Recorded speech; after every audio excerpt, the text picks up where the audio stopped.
Deus. Vamos abrir as nossas Bíblias no livro de Jeremias. Jeremias capítulo 2. Nós iniciamos o estudo no livro de Jeremias há algumas semanas. E o início do livro de Jeremias é muito duro. Dos capítulos 2, obrigado, irmão. Dos capítulos 2 ao 6, como eu disse a vocês, há uma sucessão de mensagens de Deus por intermédio de Jeremias, buscando levar o povo ao arrependimento. Deus estava querendo despertar o povo, mostrar ao povo as suas sujidades, as suas enfermidades, a necessidade que o povo tinha de se arrepender. E Jeremias vai usar de uma linguagem dura, porque dura também era a serviço do povo. Quando nós nos aproximamos de Deus por intermédio da sua palavra, muitas vezes há uma necessidade de sermos repreendidos, e verdades duras são ditas, e nós precisamos sempre pesar, não se essas coisas estão nos machucando ou não, mas se elas são verdadeiras ou não. Muitas vezes nós ouvimos uma pregação e o entendimento por que esse pregador está falando isso, por que ele está falando isso com a gente, a nossa vida já é tão difícil, eu não preciso dessas palavras duras, eu preciso de alguém que me motive. Normalmente é assim que as pessoas pensam, e não mudou. Na época de Jeremias era da mesma forma. Antes de vir aqui, antes do culto de hoje, eu coloquei em casa, para mim, para minha esposa, para minhas filhas, o filme de Jeremias. E o filme de Jeremias, ele traz um pouco dessa realidade. Jeremias, ele é filho de sacerdote, como vocês já sabem. Ele estava sendo preparado para também desempenhar a função de sacerdote. Mas Deus teve um outro projeto para Jeremias. Jeremias deveria repreender o povo. Quando nós vimos aqui no início do livro, capítulo 1, a palavra nos mostra que Jeremias ele profetiza durante o reinado de vários reis. Olha o que diz, versículo 3 do capítulo 1. E durante o reinado de Joaquim, filho de Josias, rei de Judá, até o 5º mês do 11º ano de Zedequias, filho de Josias, rei de Judá, quando os habitantes de Jerusalém foram levados ao exílio. Então, Jeremias, ele profetizou desde o 3º ano do reinado de Josias, filho de Amon. E como eu disse a vocês, quando nós estudamos os livros históricos, crônicas e reis, nós vamos perceber que Josias, ele tentou fazer o que era certo. Na época de Josias, ele promoveu uma reforma religiosa. Foi achado um livro da lei, o povo celebrou isso, a lei foi lida no meio do povo, mas não houve uma conversão genuína. É um perigo que nós corremos aqui. Nós temos o verdadeiro evangelho, glória a Deus por isso. No universo de igrejas evangélicas, onde infelizmente grande parte das igrejas evangélicas sequer conhecem o verdadeiro evangelho, nós conhecemos pela graça do Senhor, mas isso não basta, irmãos. Não basta conhecermos o verdadeiro evangelho, as doutrinas corretas, isso é só meio caminho. Nós precisamos viver uma vida santa. Nós precisamos ter uma adoração em espírito e verdade. Nós precisamos viver o tempo todo no primeiro amor. Nós precisamos viver o tempo todo nas pegadas de Cristo.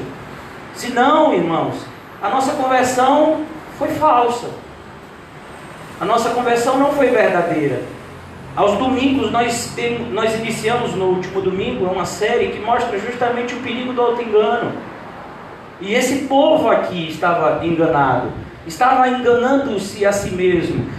A época do rei Josias foi uma época de prosperidade material para o povo, e o povo estava pensando, olha, se Deus está fazendo com que o meu bolso prospere, se eu estou com saúde, Sabe, se nós não estamos sendo atacados por povos inimigos, então quer dizer que Deus está satisfeito com a nossa vida. Não, irmãos. Muitas vezes, o fato de Deus não fazer nada, não é porque Ele está satisfeito com a gente. O fato de Deus não corrigir, já é um juízo. Deus deixa que determinadas pessoas pequem. Por exemplo, irmãos, lá no capítulo 32 do livro de Êxodo, Moisés está no monte orando, Moisés está no monte com comunhão com Deus, e o povo está lá embaixo fazendo bezerro de ouro.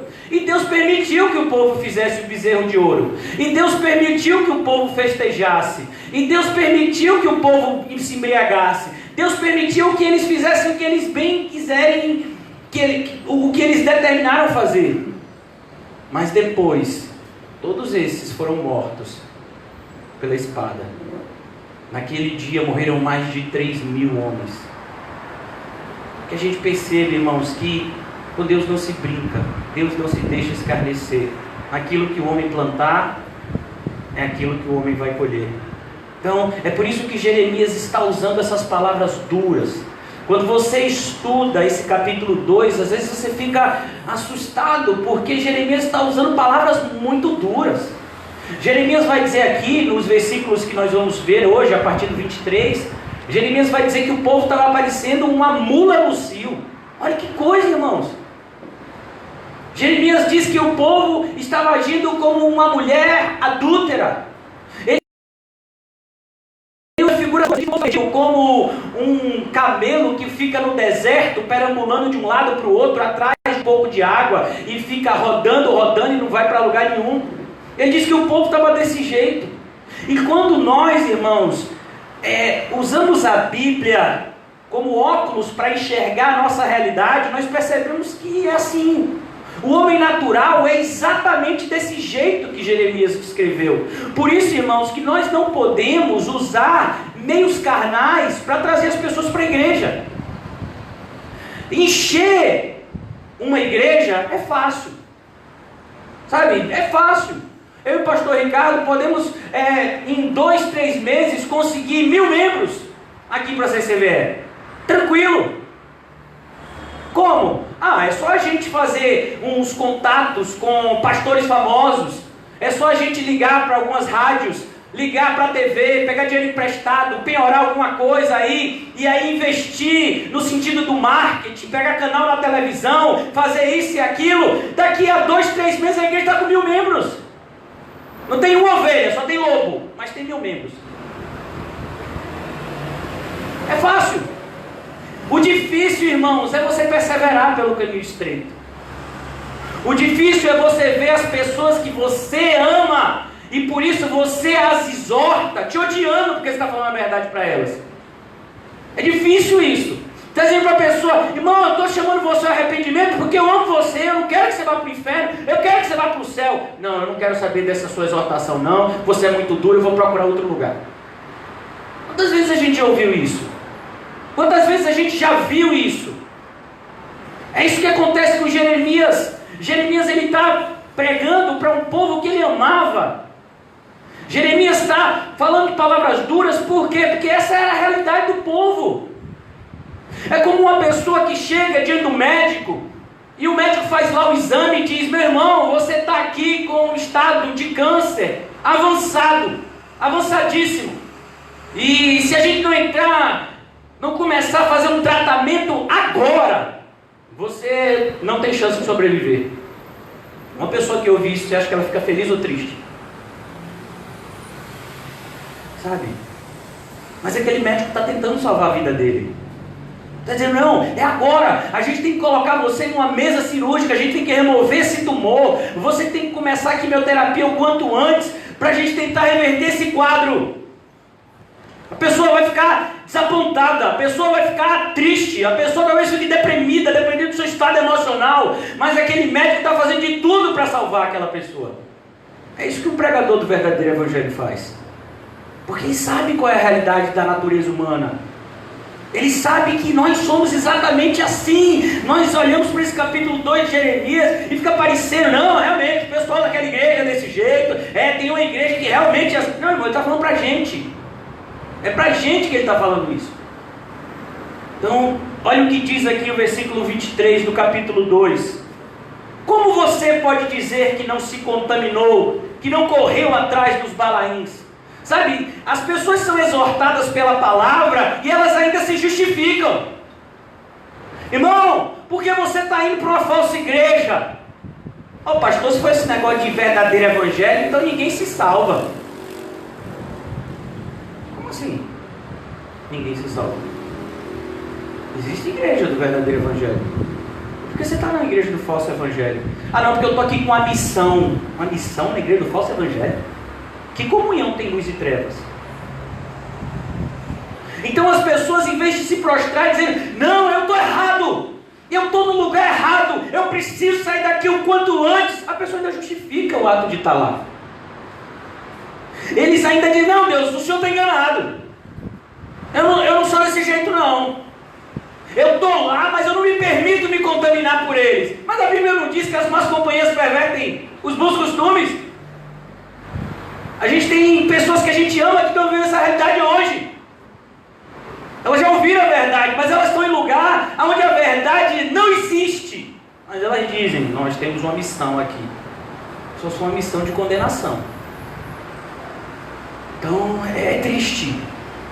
Sabe, o povo é repreendido, a palavra de Deus ela vem como uma espada cortante, mas o povo, em vez de se entregar às mãos de Deus e se arrepender, eles ainda dizem, não Deus, o Senhor está enganado, não estamos fazendo isso que o Senhor está dizendo, não é desse jeito. Como você muitas vezes vira para uma pessoa e diz assim, meu irmão, você precisa perdoar, você precisa amar. Mas amar essa pessoa que só me faz mal, é isso mesmo, você tem que amar essa pessoa que te faz mal, é o que diz a Bíblia, ame os que te odeiam. Mas é desse jeito? Não é desse jeito não, é sim. E se eu não conseguir? Então quer dizer que você não é regenerado. Simples assim. Então a gente tem que tomar cuidado, irmãos, não justifique seus pecados, se arrependa. Clame como aquele publicano de Lucas 18, Senhor, tem misericórdia de mim. Não justifique o seu pecado. Admita, Senhor, eu tenho sido fraco, me ajuda na minha fraqueza, Senhor. Mas o povo diz isso. Não estou contaminado. O Senhor agora diz, reveja o seu procedimento no vale, considere o que você tem feito. Você é como uma camela jovem e arisca que corre para todos os lados. Esse é o retrato de uma pessoa perdida, uma pessoa que corre para todos os lados, uma pessoa que não tem alicerce. Ela não está firme na palavra de Deus, ela não está firme na rocha, ela não está firme em Cristo, ela acredita em tudo, porque no fundo não acredita em nada, está tirando para todos os lados. Olha, eu estou aqui na igreja do verdadeiro evangelho, eu gosto muito quando o pastor Ricardo fala assim, eu vejo o poder, né? Mas também eu gosto muito de uma igreja que eu vou que tem culto de libertação, porque eu gosto daquilo, eu gosto daquele mistério. Eu sei que o pastor Ricardo não é muito desse negócio de mistério, né? Mas eu gosto desse negócio de mistério, de pular, de mexer, eu gosto dessas coisas. É assim, é uma pessoa que atira para tudo quanto é lado.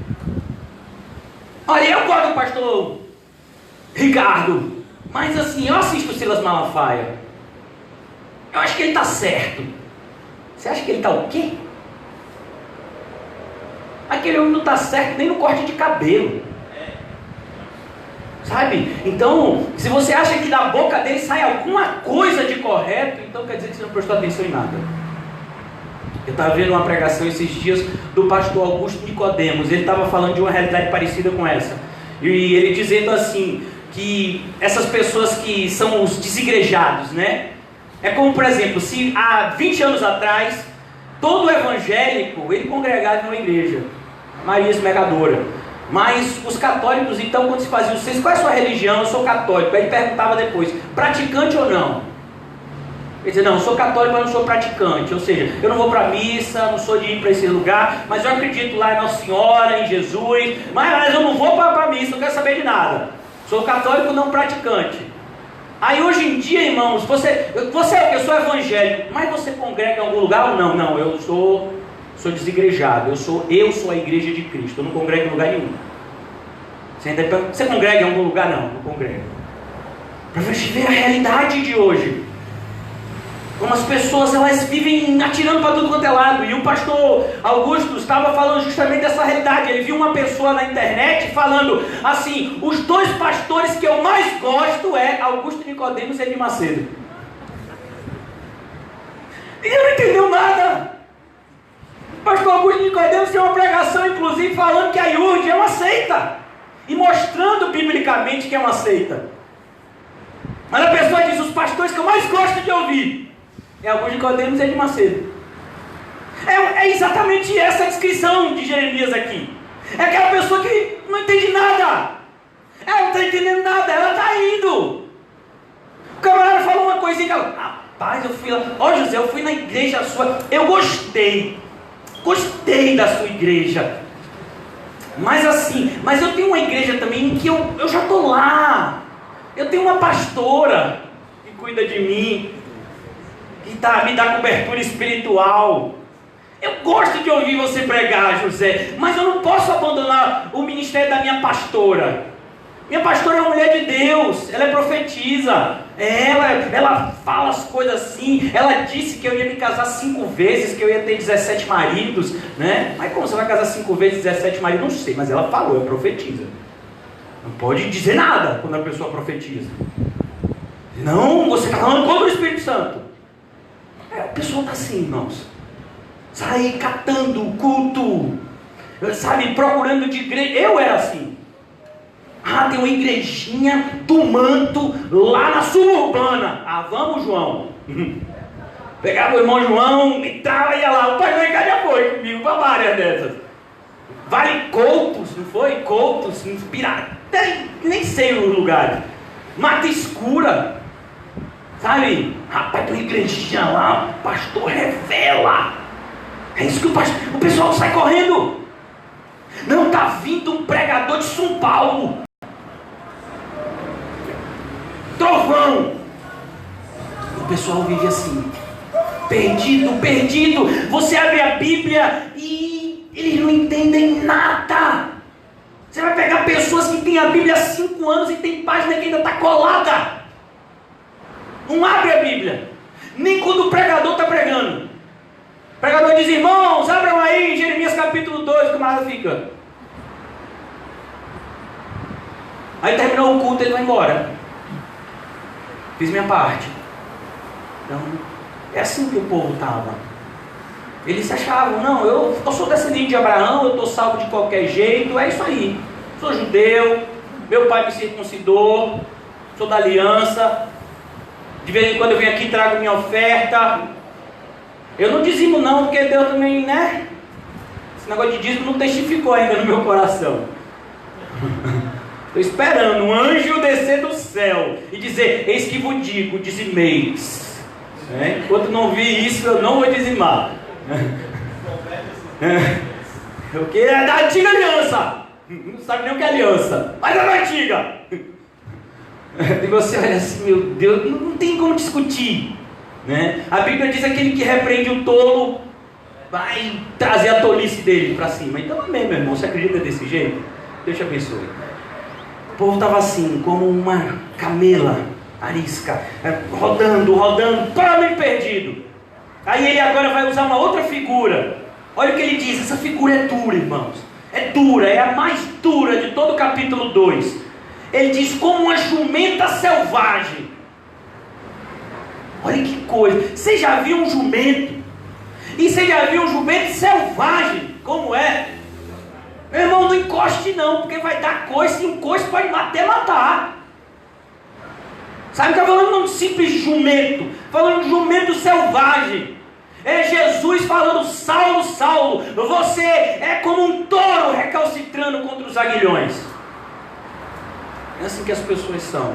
Por isso que Jesus nos adverte: não dê as coisas santas aos cães. As pessoas, elas ficam buscando contenda quando você prega a verdade. Deixe elas. Você não foi chamado a contender.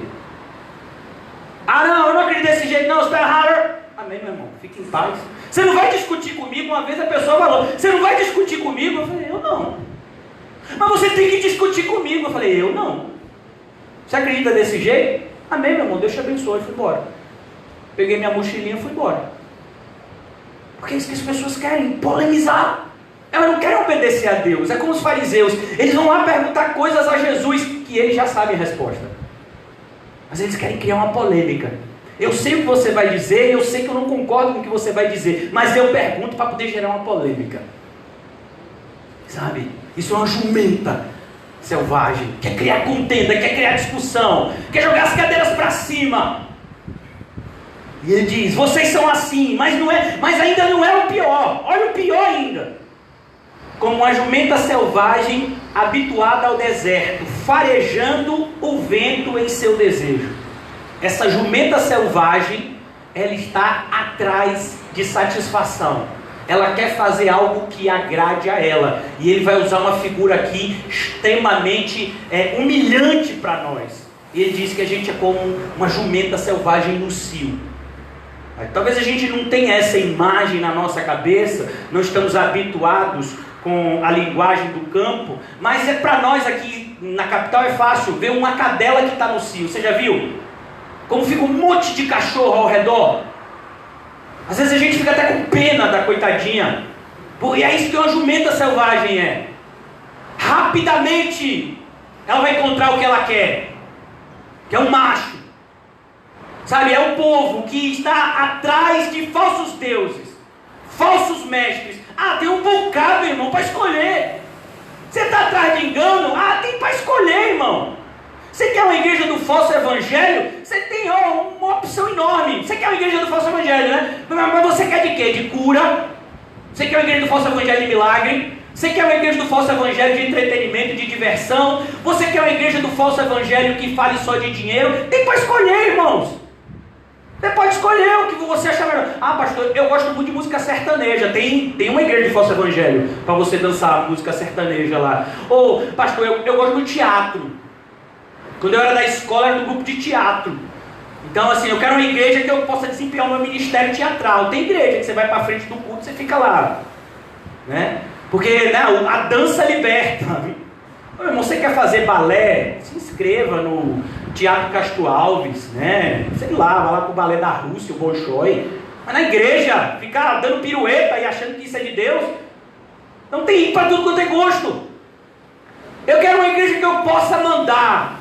Ah, então eu vou fazer o seguinte, eu vou fundar uma igreja e eu chamo o irmão José para pregar. Tem gente que já tentou fazer isso. Então, sabe, é isso que a gente vê hoje em dia. Sabe, e a gente não pode aceitar isso. Nós precisamos nos arrepender. Os nossos desejos, eles devem ser dominados e não satisfeitos. A Bíblia diz, jamais satisfaça a sua carne. Os louvores não devem satisfazer a nossa carne. A pregação não tem que satisfazer a nossa carne. A nossa comunhão não tem que satisfazer a nossa carne. Irmãos, você vê essas pessoas que frequentam essas igrejas, essas mega igrejas, elas veem a igreja como uma oportunidade de se dar bem. Olha, na minha igreja tem um empresário famoso. Você precisa de emprego? Me dá aí o seu currículo que eu entrego para ele. Ah não, lá na minha igreja tem um político. Você precisa de quê? Ah, eu falo com ele. Essas pessoas, elas sempre estão em busca de se dar bem. Rapaz, eu vou dizer uma coisa, você quer casar? Então vá para bem longe da CCVE, que não tem uma mulher aqui para casar.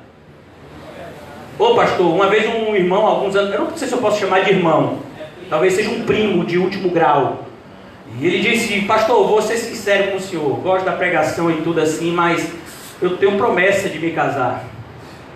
Então eu queria pedir autorização ao senhor para visitar algumas igrejas, porque aqui vai ser difícil. Sabe, é isso. A pessoa quer satisfação. A pessoa chega na igreja e diz, pastor, eu estou aqui destruído, eu estou sem emprego, minha mulher me botou para fora de casa, os meus filhos já não querem mais saber de mim, eu vim aqui para recuperar a minha dignidade. Então você veio para o lugar errado. Eu estou aqui para dizer que você não tem dignidade nenhuma. Você acha que você é ruim? Você é pior ainda. Sua mulher disse que você não presta, não foi? Pois é, ela não sabe da metade. Quando você terminar de ouvir a pregação, você vai dizer: rapaz, minha mulher, ela foi boazinha comigo. Sabe, é isso que a palavra de Deus faz. Mostra o nosso real estado, mas mostra também que o Senhor pode e vai mudar isso. Não de maneira carnal e material, mas de maneira espiritual e eterna. Então, essa é a nossa função, irmãos. É por isso que Jeremias está dizendo o que está dizendo. É por isso que Deus está falando da maneira que está falando. Sabe, você acha que é fácil ouvir o que Jeremias está dizendo? Você é uma jumenta no cio? Imagine uma pessoa ouvir isso. Me respeite. Você não sabe quem eu sou?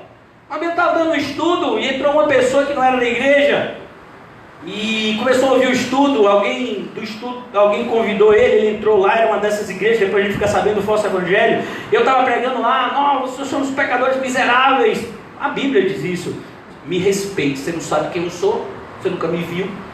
Eu disse: meu irmão, não preciso ver o senhor não, eu leio a Bíblia. A Bíblia me diz quem você é, quem eu sou também. Porque é isso, as pessoas, elas se acham boas. Uma vez eu fui falar do evangelho para uma pessoa, a pessoa disse: eu vou me arrepender de quê? Sou camarada bom, pago minhas contas, trato as pessoas com respeito, sabe? Nunca roubei, nunca matei ninguém. Eu vou me arrepender de quê? Nem que se arrepender, é uma pessoa do Lava Jato. Eu não, eu sou um brasileiro honesto. Não entendia nada. Não, é isso que ele está dizendo. Essa é a realidade. Essas pessoas, elas vivem desse jeito, e nós somos tentados a viver desse jeito também. Por isso que Paulo diz, quando ele escreve aos Gálatas: olha, irmãos, cuidado, a carne milita contra o Espírito. O tempo todo a carne está tentando nos fazer, nos afastar dos projetos de Deus. O tempo todo a carne está nos dizendo: satisfaça a si mesmo, pense em você em primeiro lugar, deixe os outros para lá, você merece. É como aquela pessoa que trabalhou o mês todo, recebeu salário, aí vai no shopping e diz: eu vou comprar um sapato igual de Calmon, afinal de contas eu mereço. Trabalhei o mês todo, suei, fui lá às 7 da manhã até 6 da tarde, de segunda a sexta, sol e chuva, recebi meu salário, eu mereço pelo meu sapato desse. Sabe, essa ideia das pessoas: eu mereço alguma coisa. Não, a gente não merece nada de bom. A coisa que a gente merece é a condenação. Isso a gente merece. Então a gente olha para aqui e a gente percebe como nós somos inclinados ao pecado. Ninguém, irmãos, vai perceber o quanto é mal até tentar ser bom. Tente amar os seus inimigos para você ver como você os odeia, sabe? Tente abençoar os que vos maldizem. Experimente orar a madrugada inteira por uma pessoa que te fez mal. Sabe como é difícil? A gente até ora pela morte. Pai, leva, salve e leva. Ó, é a oração do hipócrita. Salva e leva. Não, pastor, estou orando para Deus salvar e levar. Se ficar aqui eu não quero conta. É a oração do hipócrita. Não, pastor, eu perdoei, só não quero ver a cara. Mas está perdoado. Está o quê? Está perdoado, só não passa na minha frente, que se eu tiver de carro eu atropelo. Mas está perdoado. Está tudo perdoado. Irmãos, é assustador o auto-engano. Não, eu sou uma pessoa assim, sabe? Eu sou uma pessoa boa, é os outros que não me entendem. Ninguém me entende. Ele diz: é isso.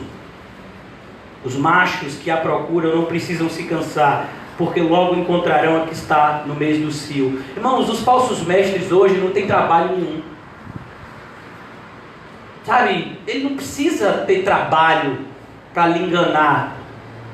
Irmão, quando você, por exemplo, se você parar e ouvi uma pregação de um desses falsos mestres da televisão, em 5 segundos você vê logo que aquela pessoa é um estelionatário, é um charlatão. Ele não tem muito trabalho, irmãos. Sabe? Ele não tem trabalho algum, por quê? Porque as pessoas estão pedindo: me engane, me engane, me engane, por favor. Eu quero ser enganado, por favor, me engane aqui, ó.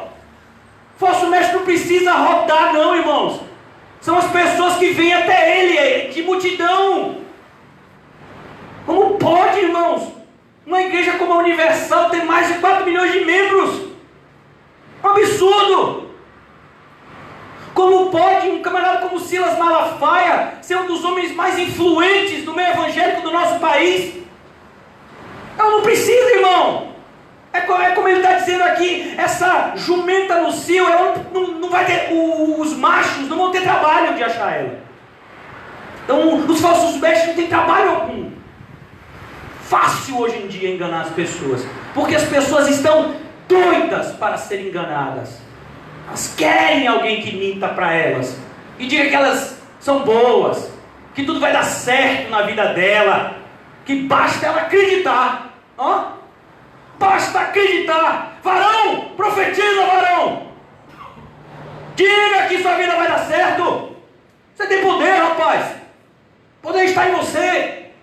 As pessoas estão doidas para ouvir isso, sabe? Deus não governa nada. Quem governa é você. Tome o seu livre-arbítrio e faça o que você quiser na sua vida. Todo mundo ama ouvir essas bobagens. Os falsos mestres não têm trabalho algum, irmãos. Quem tem muito trabalho são os verdadeiros mestres. São aqueles que de fato são separados por Deus para o ministério do ensino. Porque eles não somente têm que desconstruir o falso ensino e construir o verdadeiro, como eles precisam, muitas vezes, perseverar mesmo na rejeição. Sabe, ele está pregando. E as pessoas que estão lá sentadas, que dizem que são seus amigos, são essas mesmas que vão levantar o seu calcanhar contra eles. É difícil perseverar desse jeito. Uma vez um pastor, ele disse que ele estava numa reunião, a igreja dele é uma igreja grande dos Estados Unidos, e ele dizendo isso num dos seus livros, que uma das vezes que ele estava se reunindo com o presbitério, ele disse: "Oh, amigos, que bom estar aqui com vocês." Um grupo de presbíteros da igreja disse: "Bom, coisa nenhuma, a gente está aqui reunido para poder tirar você do pastoreio da igreja." E as pessoas eles não conseguiram, porque a maioria não concordou com o que eles estavam propondo. E aquele pastor disse que a decepção foi tão grande que ele disse: "Olha, se eu tivesse uma igreja que de repente eu pudesse ir, eu iria embora." Tão grande foi a tristeza.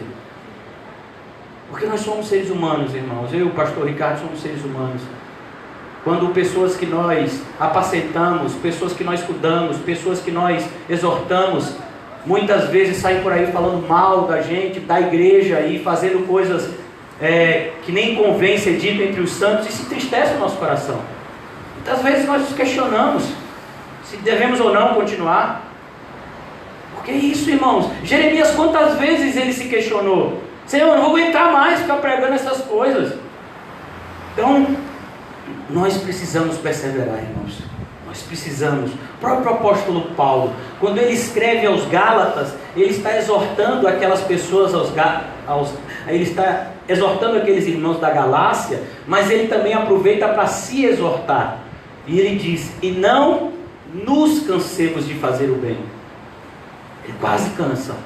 Quase que ele diz que nada, não vou mais ficar assistindo com essas pessoas. E ele diz: "Não nos cansemos de fazer o bem." Ao seu tempo, tempo de Deus, nós vamos colher, se nós não desfalecermos. Jeremias está vendo isso logo no começo do seu ministério. Como é difícil falar a verdade. Na mesma carta que eu disse a vocês, aos Gálatas, Paulo pergunta aos irmãos da Galácia: "Por acaso eu me tornei inimigo de vocês por falar a verdade?" Quer dizer que falar a verdade hoje em dia é errado. Hoje em dia você fala a verdade, a primeira acusação que você vai ouvir é: fulano não tem amor. Tem na Bíblia uma demonstração de amor maior do que falar a verdade? Sabe? Então ele mostra essa realidade aqui. Versículo 25. Ele agora vai começar a descrever a realidade daquelas pessoas. Não deixem que os seus pés se esfolem, nem que a sua garganta fique seca. Ele está dizendo exatamente o que acontece com uma pessoa perdida no deserto. Os pés dele, eles vão ficar em carne viva, com a quentura daquela areia. A garganta vai começar a ficar seca.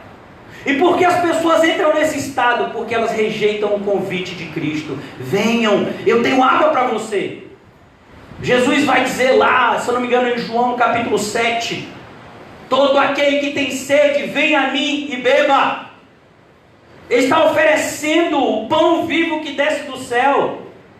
Ele está oferecendo as sandálias da preparação do Evangelho como instrumento da armadura de Deus. Mas as pessoas muitas vezes dão as costas a tudo isso e preferem viver uma vida de aparente liberdade, mas de escravidão total. O diabo sempre usa essa palavra liberdade.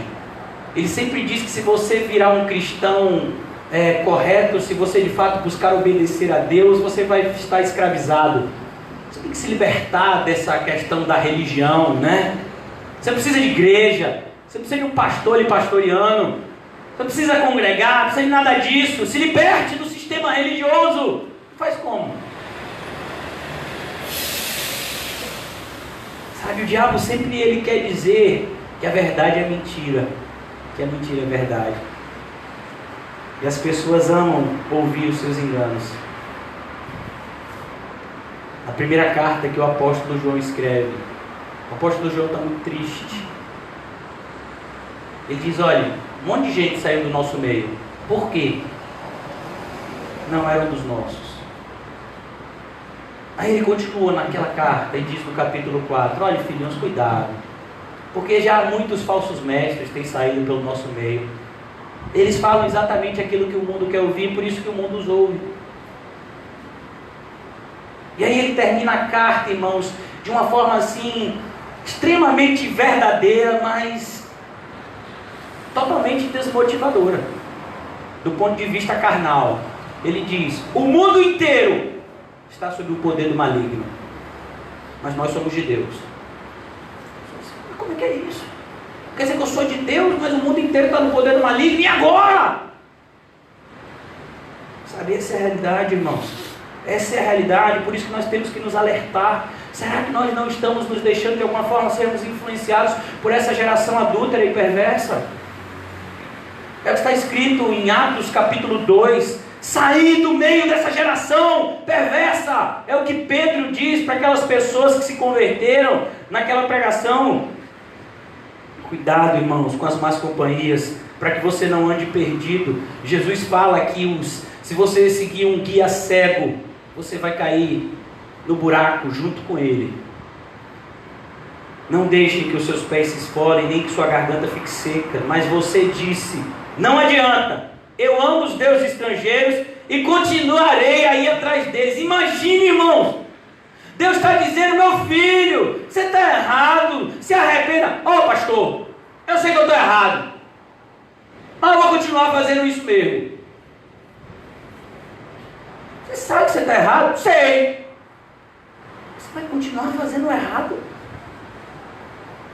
Se Deus quiser, sabe, que eu mude e faça alguma coisa.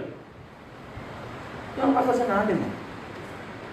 Pela sua própria boca você já está se condenando. Sabe, o que Deus está fazendo? Ele está apresentando a você a verdade. Está te dando uma oportunidade para você se arrepender. Essas pessoas que insistem em rejeitar a verdade, Provérbios 1 está aí para elas. Vocês não querem me seguir? Tudo bem. Então, quando vocês também clamarem por socorro, eu não vou dar ouvido a vocês. É isso que ele está mostrando aqui. Olha, cuidado quando você ficar obstinado pelo pecado. Cuidado, é por isso que hoje em dia nós ouvimos essa bobagem de libertação. Fulano precisa de libertação, pastor. Não, irmão, fulano precisa de arrependimento. Todos precisamos de arrependimento. A única libertação que a Bíblia nos apresenta é a libertação mediante a pregação. Conhecereis a verdade, e a verdade vos libertará. Essa é a libertação que tem na Bíblia. Um pecador, diante de uma pregação bíblica, ele se arrepende, ele é liberto do pecado, ele é salvo. Não uma pessoa botando a mão na sua cabeça e dizendo: esse demônio, saia de cima dele. Ô irmão, você está liberto, mandei o demônio embora. Aí semana que vem está o camarada endemoniado de novo lá. Ô gente, você não tinha mandado o demônio embora? Como assim voltou? Ah não, varão, é porque é maldição hereditária. Aí a gente tem que fazer uma série de rituais de libertação. É o que? A igreja católica? Fazendo exorcismo? Os exorcismos católicos que são assim. Normalmente a pessoa morre. São várias as histórias de exorcismo católico que sempre alguém morre. Por quê? Porque aquela forma de exorcismo nunca existiu na Bíblia. Pelo menos não da parte da igreja. Os exorcistas, eles não eram da igreja. Eram os filhos de um determinado judeu que saíam por aí supostamente expulsando demônio, que tomaram a maior surra quando pregaram um demônio de verdade. Como é que a gente faz para o demônio ir embora? A gente prega a palavra de Deus. Essa é a espada do Espírito, que é a palavra de Deus. Como é que a gente se protege dos dardos inflamados do maligno? O escudo da verdade, que é capaz de apagar todos os dardos inflamados do maligno. Ó demônio, show Satanás. Vem cá, meu filho, você é do Vaulelis? Quem canta essa música é ele. Pensa que você vai dizer show Satanás, Satanás vai embora? A Bíblia vai dizer, irmãos, resisti ao diabo, sujeitai-vos a Deus, resisti ao diabo e ele fugirá de vós. Assim que o crente vive, não com essa palhaçada que a gente vê hoje. E é uma das coisas que mais atrai as pessoas, porque as pessoas amam ir para essas igrejas e para esses cultos de libertação. Elas não querem se arrepender. Ô pastor, eu já tentei me arrepender, não deu certo. Eu preciso de alguém que bote a mão em minha cabeça. Meu filho, você quer que alguém bote a mão em sua cabeça? Então pode pedir para sua mãe fazer um cafuné que você ganha mais. Acho que alguém botando a mão em sua cabeça vai mudar a sua vida espiritual, não. Bote o seu joelho no chão e clame por misericórdia diante de Deus. Nós temos um sumo sacerdote, é Cristo Jesus, que vive a interceder por nós, não homens. Então temos que tomar bastante cuidado, irmãos, para que nós não nos vejamos obstinados. Você chega para uma pessoa e você apresenta a verdade da Escritura: irmão, isso que a sua igreja está lhe ensinando é mentira. Barão, não fale mal da minha igreja. Irmão, seu pastor é um falso mestre. Ele está pregando uma mentira para o... Varão, eu não estou falando mal do seu pastor, não fale mal do meu, viu? Essas pessoas, elas estão exatamente assim. Não adianta, são isso mesmo que elas dizem. Não adianta, eu quero ficar aqui, eu sou universal. Eu não sou de Jesus não, eu sou universal. Sabe? As pessoas, elas batem no peito, elas têm orgulho. É como você encontra uma pessoa que se diz pentecostal, neopentecostal, e ele vira para você e diz assim: varão, eu nasci no fogo e vou morrer no fogo. Diga aí. Você sabe o que você está falando? Você sabe onde é que tem fogo na Bíblia depois da morte? O inferno. As pessoas não fazem a mínima ideia. Ela fala aquilo como se fosse maravilhoso. Não, varão, você tem que buscar o batismo do fogo, sabe? Aquele batismo de poder. Só for o poder de Deus de condenar. Ele tem poder. É aquele que tem o poder de, além de matar o corpo, lançar a alma no inferno. É esse poder. Mas as pessoas saem por aí. Não adianta. Respeite meu livre-arbítrio. Jeremias está falando com eles, mas eles dizem: não adianta, eu amo os deuses estrangeiros. Irmão, que coisa assustadora. A pessoa diz: eu amo a minha falsa igreja, eu amo meu falso culto, eu amo meu falso mestre, eu adoro. Rapaz, outro dia eu passei perto do bispo e eu senti a unção dele. Meu irmão, a Bíblia para essas pessoas não existe. Essas pessoas, elas não estão nem aí para o que está escrito. Nada. Você lê a Bíblia para essas pessoas, as pessoas dizem assim: não, irmão, é a sua versão. A minha? Irmão, lê aí comigo. Pega a sua Bíblia e leia. Não, varão, aí é a interpretação de cada um. Interpretação de cada um? Como assim? Quer dizer que a Bíblia é de particular interpretação? Pedro disse que não. Nenhuma passagem das Escrituras é de particular interpretação. É o que Pedro vai dizer. Mas você está desdizendo ele agora. Não, varão, cada um tem a sua versão. Então, tem a igreja lá do poder, tem a igreja da palavra, tem a igreja da oração, tem a igreja... Não, irmãos, só tem a igreja verdadeira e a falsa. Só tem o joio e o trigo. Só tem as ovelhas e os bodes. É isso que a Bíblia nos apresenta. Só existem dois caminhos: o estreito e o largo. Mas as pessoas, elas batem no peito: eu continuarei atrás deles. Que coisa, irmãos! Que coisa! É assustador a rejeição que o homem tem pela verdade. Mas a gente só enxerga isso se a gente estudar a Bíblia. Se a gente ficar olhando para as pessoas, a gente vai ser enganado pelo nosso próprio coração. Por isso que a Bíblia diz: olha, não viva por vista, viva por fé na palavra. Se você for guiado por vista, o tempo todo você vai ser enganado pelas suas percepções, independente até de você ser de Deus ou não. O profeta Samuel foi enganado pelos seus olhos. Ele chega na casa lá de Jessé para ungir o novo rei de Israel. Ele só sabia até aquele momento que era um filho de Jessé.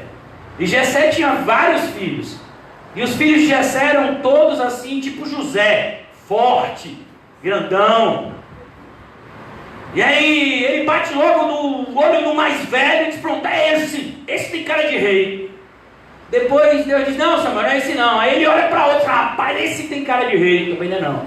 E ele faz isso com todos os filhos de Jessé. Até que ele diz assim: rapaz, Jessé, meu filho, você tem mais algum filho? Aí Jessé diz: rapaz, tem um. Ele está lá tomando conta da ovelha. Eu nem chamei ele, porque ele é uma criança ainda. Eu nem chamei. Meu filho, enquanto ele não chegar, a gente não vai se sentar para comer. Sabe? E Deus fala com Samuel: Samuel, o homem olha a aparência, eu conheço o coração de cada um. Por isso que a gente tem que viver por fé, não por vista. Se você mede uma igreja pela quantidade de cadeiras ocupadas, se você mede um pastor pela quantidade de títulos que ele tem, se você mede um cristão pela quantidade, entre aspas, de boas obras que ele faz, meu irmão, você vai ser enganado o tempo todo. Nós somos guiados pela verdade. Isso que é fé. Acreditar no que a Bíblia disse, no que está escrito na palavra de Deus. Sabe? Por que, pastor, o senhor fala tanto dos falsos mestres? Porque a Bíblia fala muito deles. Eu desafio você a ler o Novo Testamento, os 27 livros do Novo Testamento, e você vai se admirar, porque nos 27 livros do Novo Testamento, 27 livros falam do perigo dos falsos mestres e das suas heresias. Se não de forma direta, mas de forma indireta. Sempre vai ser um assunto recorrente. Cuidado com os falsos mestres. Cuidado com os falsos mestres. O apóstolo Paulo passou 3 anos, ele não passou 3 dias nem 3 meses, ele passou 3 anos na igreja de Éfeso. E aí ele vai se despedir daquela igreja. Ele chama os líderes daquela igreja. Sabe o que ele fala? Do perigo dos falsos mestres.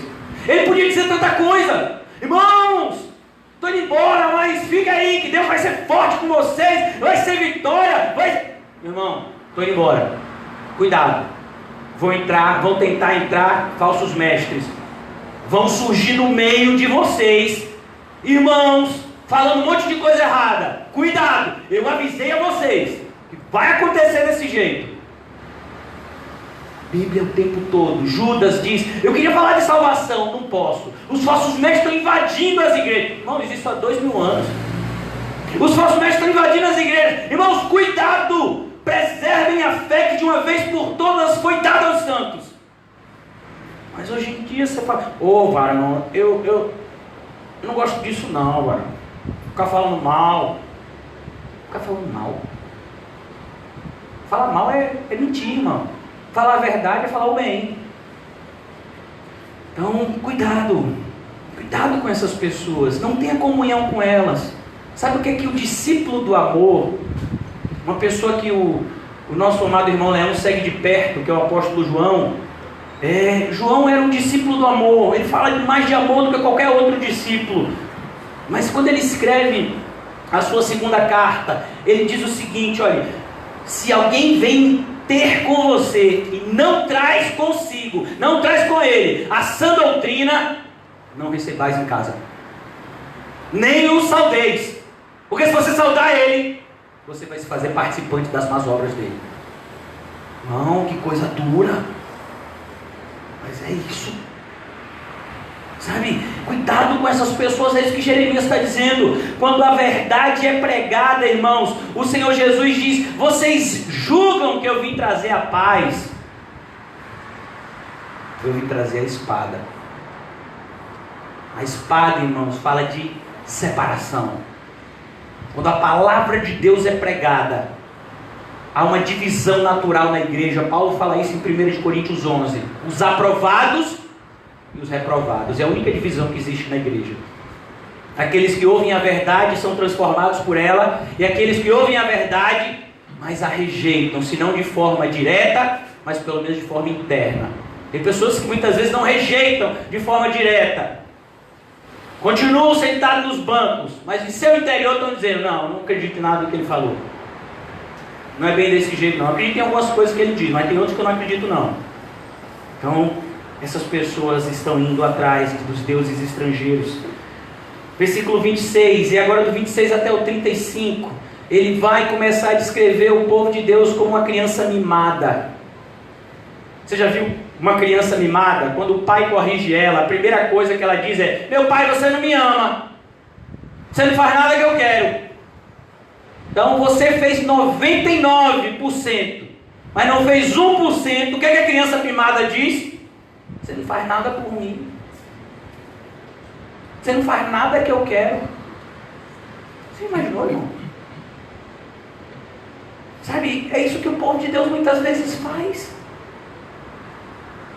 Você já parou para agradecer tudo que Deus fez por você hoje? Não vou nem falar ontem, nem nesse ano, porque senão a gente ficaria aqui até a madrugada e não daria para agradecer. O que Deus fez por mim e por você hoje? A gente está vestido, a gente está alimentado. É graças a quem? A Deus. Você está conhecendo a verdade por intermédio da palavra. É graças a quem? Você tem uma igreja bíblica. Você tem cristãos que estão andando pelo caminho estreito para andar junto com você também. Você tem o Espírito Santo de Deus vivificando o seu ser interior. Você tem a consolação do Espírito Santo em cada adversidade que você passa. Irmãos, é tantas bênçãos espirituais que a gente não pode dominar todas, senão a gente se perde.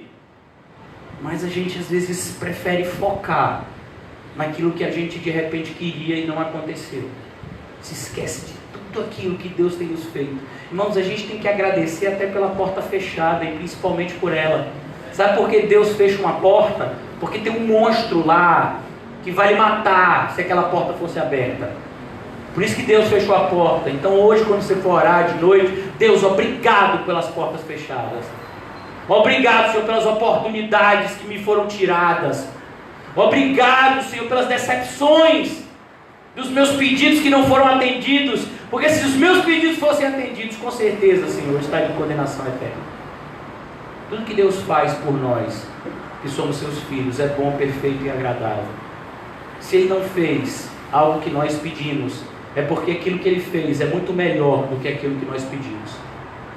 É difícil a gente entender isso, só entenderemos isso se estivermos vivendo uma vida espiritual. Mas essa é a verdade que a Bíblia nos apresenta. Todas as coisas estão cooperando para o bem do povo de Deus. Mas nós muitas vezes agimos como uma criança mimada. Versículo 26. Assim como o ladrão fica envergonhado quando é apanhado em flagrante, também a comunidade de Israel ficará envergonhada, seus reis e oficiais, seus sacerdotes e profetas. Ele agora traz essa imagem, irmãos, do ladrão pego em flagrante. O camarada está com a mão, sabe, a polícia chegou, ele está dentro do cofre, com as duas mãos segurando um saco de dinheiro, e aí diz, não é nada disso que vocês estão pensando. Eu vim aqui só para contar e botar no lugar. Impressionante, as pessoas que são pegas em flagrante, elas ainda tentam mentir, irmão. É muito assustador. Não é bem desse jeito não. Irmão, não é mais fácil a gente se arrepender? Caim tinha acabado de matar Abel. Deus vai lá e diz, Caim, cadê seu irmão, Caim? Ele não podia dizer, poxa, eu me arrependo. Eu fiquei com tanta raiva, tanta inveja, Senhor, eu cometi um ato de loucura. Matei meu irmão, me perdoa, Deus. O que ele diz? Sei nada, rapaz. Sei de onde é que está meu irmão, sou guardador dele. Deus pegou ele em flagrante. Deus pegou Adão e Eva em flagrante. O que eles fizeram? Se esconderam atrás dos arbustos. Sabe, essa é a natureza humana. A gente sempre procura colocar a sujeira embaixo do tapete. Mas vai ter uma hora, irmão, que não vai dar mais. Sabe? Por isso que Jeremias, todas essas figuras é para despertar o povo. Arrependa-se. Não tente enganar a Deus. Não dá para enganar um Deus que está vendo tudo. Os olhos do Senhor estão sempre presentes. Então, se você está vivendo uma vida santa, Deus está vendo. Se você está vivendo uma vida ímpia, Deus também está vendo. Quando Deus escreve, por intermédio do apóstolo João, a carta às 7 igrejas que ficavam na Ásia, ele repete, eu conheço, eu sei o que está se passando com vocês, conheço as suas obras, eu sei onde você habita, eu sei o que você tem feito, eu sei o que você tem sofrido. Ele conhece, irmãos. Às vezes a gente fica pensando, Senhor, o Senhor não está vendo o que estão fazendo comigo? Ele está vendo. Ele está vendo tudo. E todas as coisas estão cooperando para o seu bem. É difícil a gente entender isso, mas é a verdade. As adversidades estão cooperando para o nosso bem de tal forma que nós não deveríamos nos entristecer com ela, mas nos alegrar com ela. A Bíblia diz, fique feliz quando passar por essas tribulações. Essas tribulações vão produzir uma mudança na sua vida, para que você seja aperfeiçoado, para que você amadureça. Olha que coisa, irmãos. Então, aqui nós vemos isso, assim como o ladrão fica envergonhado quando é apanhado em flagrante, também a comunidade de Israel ficará envergonhada, seus reis e oficiais, seus sacerdotes e profetas, pois dizem a madeira, você é meu pai, e a pedra, você me deu a luz, voltaram para minhas costas e não o rosto, mas na hora da adversidade dizem, vem salvar-nos. Olha que coisa, quando está tudo bem, as pessoas vão para os falsos deuses, mas aí os falsos deuses não nos ajudam. O que a gente faz? Busca a Deus, como se Deus tivesse a obrigação de nos ouvir. A gente tenta buscar todos os outros caminhos. Não deu certo nenhum. Então eu vou lá ver se Deus me aceita. Foi isso que Esaú tentou fazer. Foi isso que Saul tentou fazer. Foi isso que Judas tentou fazer. Irmãos, não adianta. Não cola com Deus. Não adianta. Isso é tentar escarnecer de Deus. Sabe, quando as coisas vão bem, é tão fácil esquecer de Deus. É tão fácil esquecer que somos crentes. quando a nossa vida está repleta de conforto, de dinheiro, de falsos amigos nos convidando para, ô pastor, eu queria tanto congregar lá, mas é que eu tenho uma vida social ativa, sabe, muitos aniversários para ir, muitas solenidades, sabe, então dá. No domingo mesmo eu estava querendo ir, mas vai ter inauguração da lancha de fulano, eu vou ter que ir. Neymar vai inaugurar a lancha dele, eu tenho que ir, ele me convidou. Cristiano Ronaldo agora me chamou, passou uma semana na Itália, na casa nova dele lá. Então vai ser contratado pela Juventus, ele vai morar na Itália, ele me chamou. Ô pastor, eu queria ficar até esse mês com vocês aí no CAC. Mas sabe como é, meu pai comprou uma fazenda pequena, só uns 100 mil hectares. E tem lá umas 500 mil cabeças de gado, e ele pediu para eu ir lá dar uma olhada. Sabe? Tão difícil, irmãos. Isso que a Bíblia diz, é mais fácil um camelo passar por um buraco de uma agulha. Não, varão, vou dizer o seguinte, ele está dizendo que é difícil, ele está dizendo que é impossível. Que uma pessoa já diz isso, que ela quer ser rica. Ela sonha, sabe, em ganhar na Mega Sena. Não, varão, jogar não é pecado não. Sabe, ela sonha ganhar uma herança de um tio desconhecido. Sabe, quando ela vê aquele filme lá, O Conde de Monte Cristo, não sei se você já viu o filme ou leu o livro, ela sonha. O Conde de Monte Cristo, ele é um homem pobre, e ele é traído pelo amigo, e ele vai para a prisão. Lá na prisão ele faz amizade com um ex-padre, se eu não me engano, que tinha um tesouro escondido lá, e o padre fica amigo dele e conta onde está o tesouro. Ele consegue fugir da prisão e acha o tesouro e fica milionário da noite para o dia. Qual é a primeira coisa que ele vai fazer? Buscar vingança. Isso que a gente faz com o dinheiro, o que não presta. Se hoje, irmãos, pastor Ricardo depositasse na conta de cada um de nós R$1 milhão, quem estava aqui amanhã de noite, eu não digo nem semana que vem, cada um dos irmãos do CAC vão receber 2 milhões, amém? Quem passou a adversidade vai receber dupla honra. Então, nós da igreja aqui, que não moramos na igreja, vamos receber 1 milhão, mas os do CAC vão receber 2. Quem aqui fica? Jefferson fica, seu Edson fica, Adams fica. Eu acho que Sema vem, ou você vai de avião. Ai. Irmãos, é impressionante. Se nós estivéssemos hoje aqui, irmãos, o Sinédrio dizendo, eu dou 30 moedas de prata se você me entregar o pastor Ricardo. 30 moedas de prata, mais ou menos 50 mil reais. Caramba, meu filho, estou entregando o pastor Ricardo por 5 mil, 50, meu filho. Aí eu faço o que você quiser. Você quer que eu entregue ele como? De manhã, de tarde, de noite. Impressionante como o desejo pelo dinheiro é a raiz de todos os males. Mas a gente deseja o tempo todo, irmãos, as coisas materiais. Você está assistindo a Copa do Mundo, aí você fica dizendo assim, rapaz, os irmãos mesmo estão orando para que a TV daqui vire um 4K. Eu digo, meu filho, agradeça essa daí para você não ficar sem ela. Você já viu a imagem de 4K? Meu filho, eu não via de 3, que dirá de 4. Não, varão, parece que você está lá. Meu filho, você tem uma televisãozinha para assistir, dê glória. Não, varão, porque você não viu, né? Você comprou um carrinho, meu filho, lá na humildade. Aí, de repente, passa o camarada com a BMW, irmão José de BMW.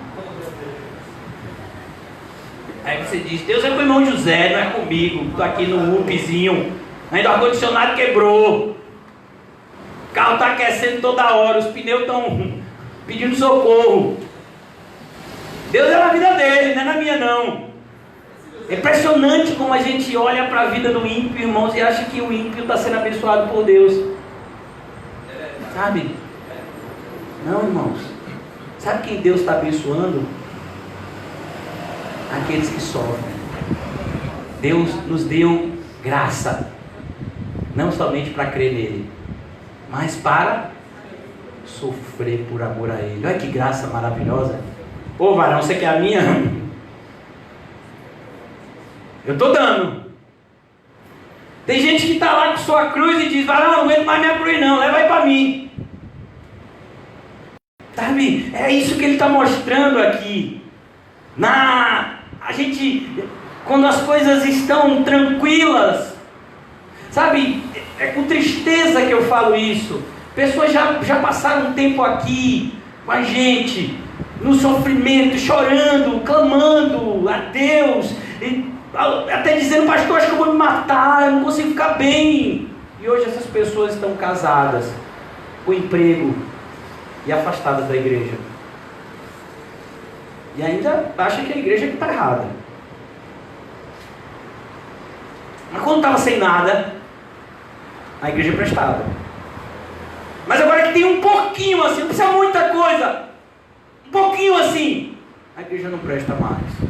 O irmão Ricardo é muito, sabe, ele fala muitas coisas assim, tem amor. Mas antes o irmão Ricardo era só amor. Amava as quintas-feiras porque tinha pão com mortadela. Mas agora não, varão, agora ele não precisa mais disso. Sabe? Basta que Deus dê um alíviozinho assim, irmãos, que a gente se afasta dele. Não precisa muita coisa. Basta que o Senhor dê um alíviozinho assim, e a gente já se ensoberbece. A gente já começa a achar que pode andar sozinho. A gente já começa a achar que com a Bíblia em casa a gente se vira bem. Não precisa mais ir para a igreja, congregar, que trabalho! Tem internet.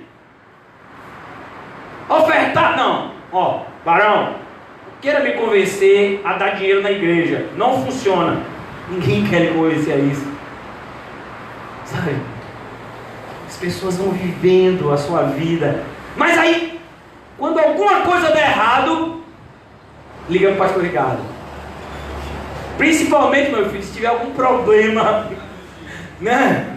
Mais sério. Ô pastor, a primeira coisa que fala é assim: ô, tô querendo voltar para a igreja. Olha, mentira, rapaz. A pessoa não quer nem saber de igreja. Mas, ô pastor, tô querendo voltar tanto para a igreja. Mas assim, tô passando por um problema, você pode me ajudar? Cara de pau. É assim, eles vão para os falsos deuses e se divertem, se espalham lá. Mas aí quando eles veem que os falsos deuses não ajudam, eles dizem: ah, rapaz, eu vou para quem eu sei que vai me ajudar.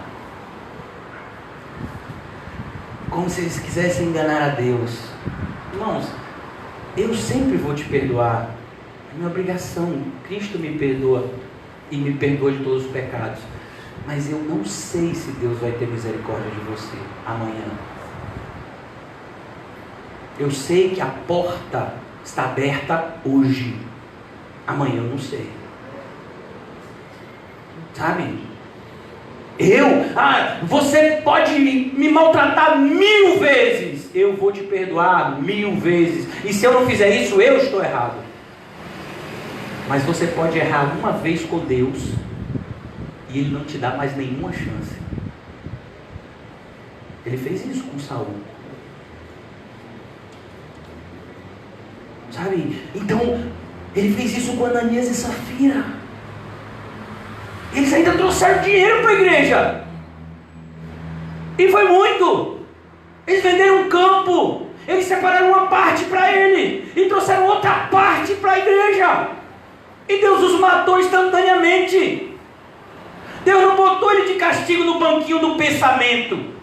Ô, Ananias e Safira, o que vocês fizeram é feio. Vocês tentaram enganar o Pai do céu. Sente ali para pensar no que você fez. Ele não fez isso. Eles morreram instantaneamente, condenados. Alfini e Finéias morreram. Nadab e Abiú morreram.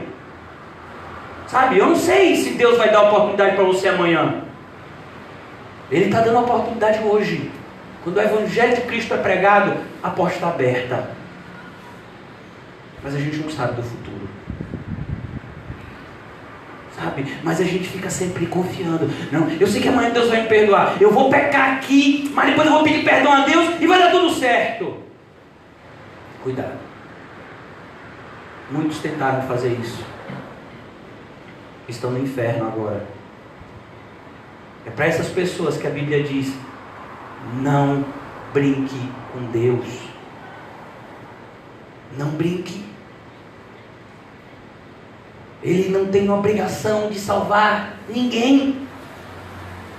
Você acha que porque você diz: Deus, escreve meu nome no livro da vida, Ele vai pegar uma caneta e vai escrever, porque você está mandando.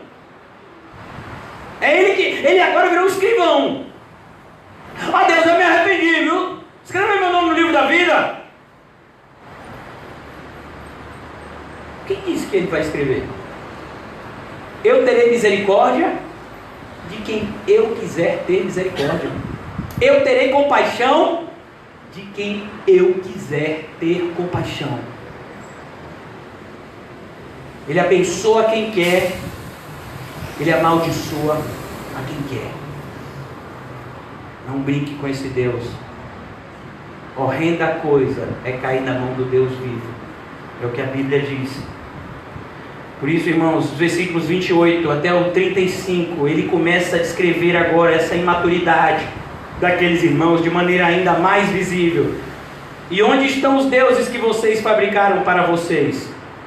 Que eles venham, se puderem salvar na hora da adversidade, porque os seus deuses são tão numerosos como as suas cidades, ó Judá. E eu vou concluir aqui por conta do horário. Se Deus permitir, vamos continuar na semana que vem. E é isso que nós enxergamos. A quantidade de falsos deuses é assustadora. Aonde? No mundo? Não, na igreja evangélica. Cada igreja evangélica hoje tem um Deus diferente. Sabe, tem o Deus serviçal, que é aquele Deus que você manda e Ele lhe obedece. Tem o Deus dos ricos, que Ele é o dono do ouro da prata e Ele vai te fazer uma pessoa super rica. Tem o Deus assassino, que Ele vai matar todo mundo que Ele fizer mal. Tem Deus para tudo quanto é gosto, irmãos. Sabe, não falta deuses hoje em dia. Tem um Deus dos políticos. Sabe, cuidado, irmãos. Deus é um só. Questionaram Jesus: Mestre, qual é o maior de todos os mandamentos? Ouve, ó Israel, o Senhor nosso Deus é o único Deus. O único Deus verdadeiro é o Deus que está descrito nos 66 livros da Bíblia. Se você conhece somente 65, você é um idólatra. Se você conhece 64, você é um idólatra. Se o seu Deus não é o dos 66 livros da Bíblia, você é um idólatra. Ah, pastor, o meu Deus é o dos 27 do Novo Testamento. Você é um idólatra. Sabe? Deus se revelou na sua palavra e é pecado não conhecê-lo. Sabe como é que ele vai dizer? Vocês estão condenados, por quê? Porque não conhecem a mim e eu não conheço vocês.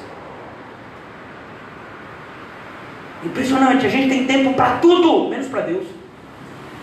A gente tem prioridade, a gente dá prioridade para tudo, menos para Deus.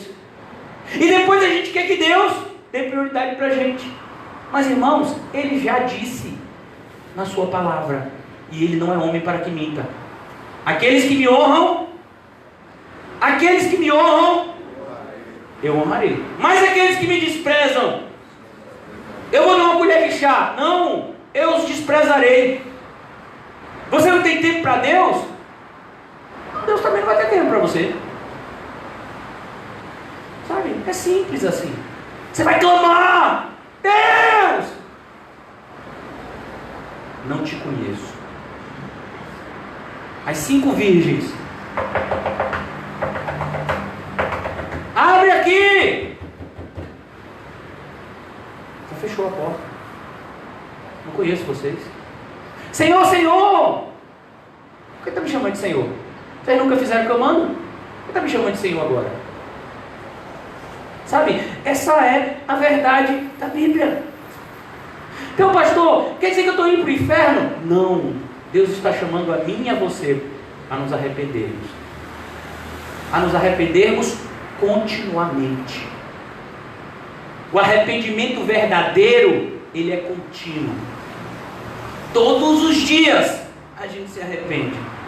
Todos os dias que a luz de Deus brilha mais intensamente na minha vida, mais eu consigo enxergar as minhas sujeiras e mais eu me arrependo. Quanto mais da Bíblia eu conheço, mais eu me arrependo. Quanto mais próximo de Deus, mais eu me arrependo. Cada vez que eu chego próximo da cidade celestial, mais eu me arrependo. E é por isso que é tão importante a palavra de exortação. Porque somente através dessa palavra nós temos a oportunidade de nos arrepender.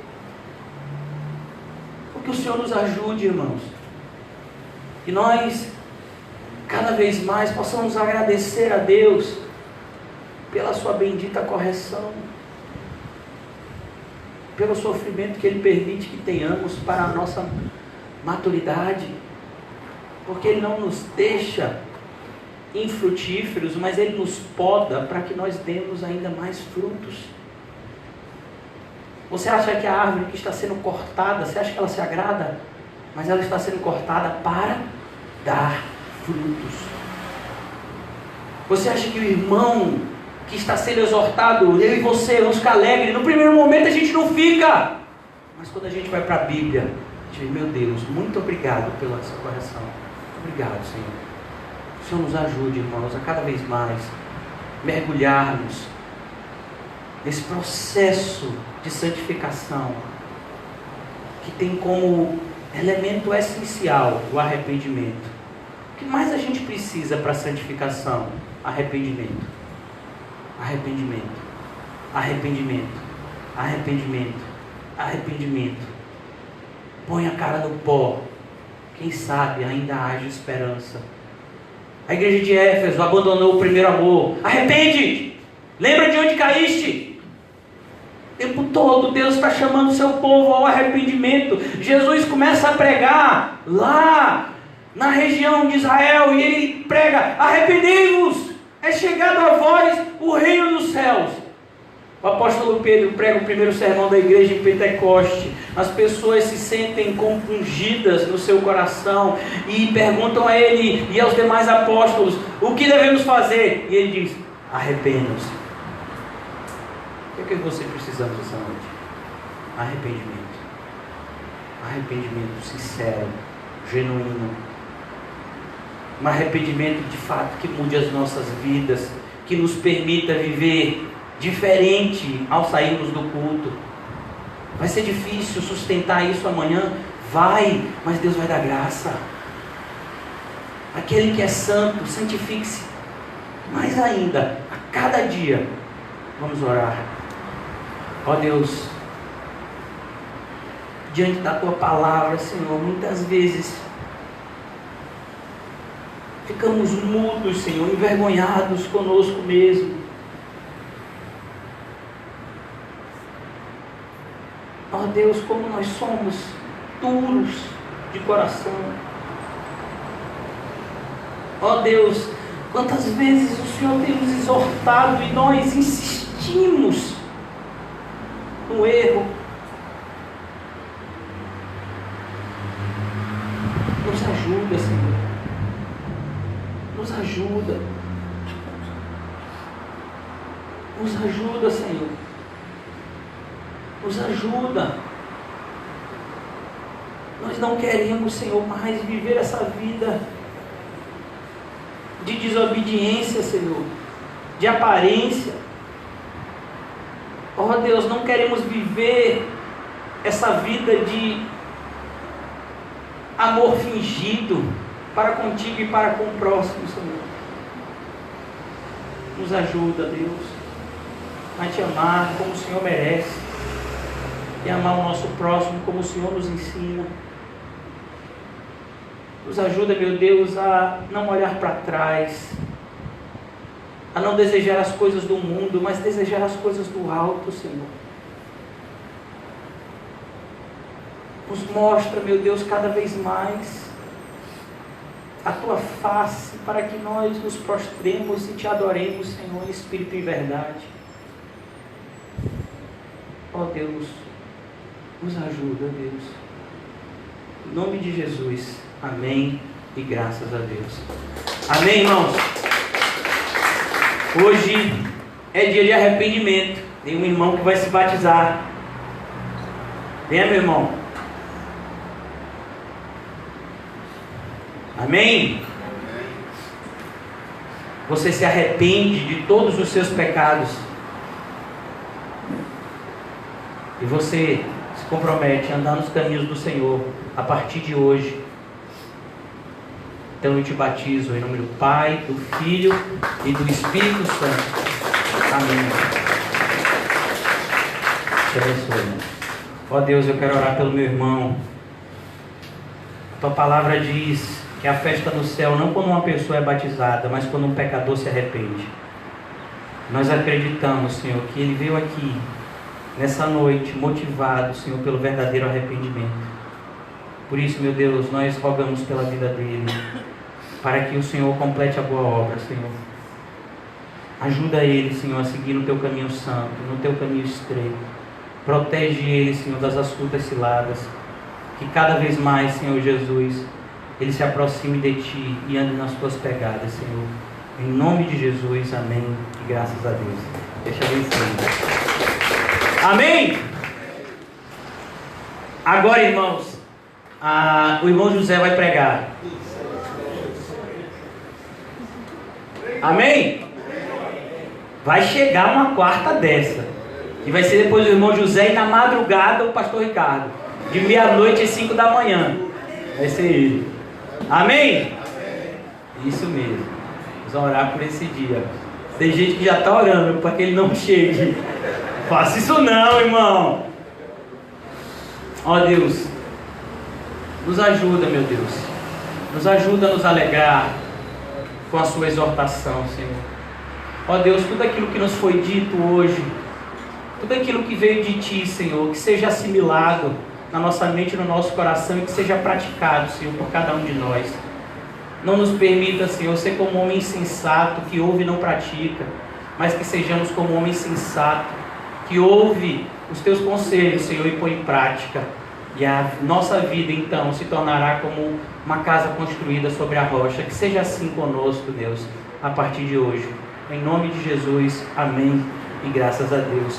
Amados irmãos, saúdem-se mutuamente com um cumprimento santo. E diga ao seu irmão: é estreito, mas é o caminho que nos leva ao céu.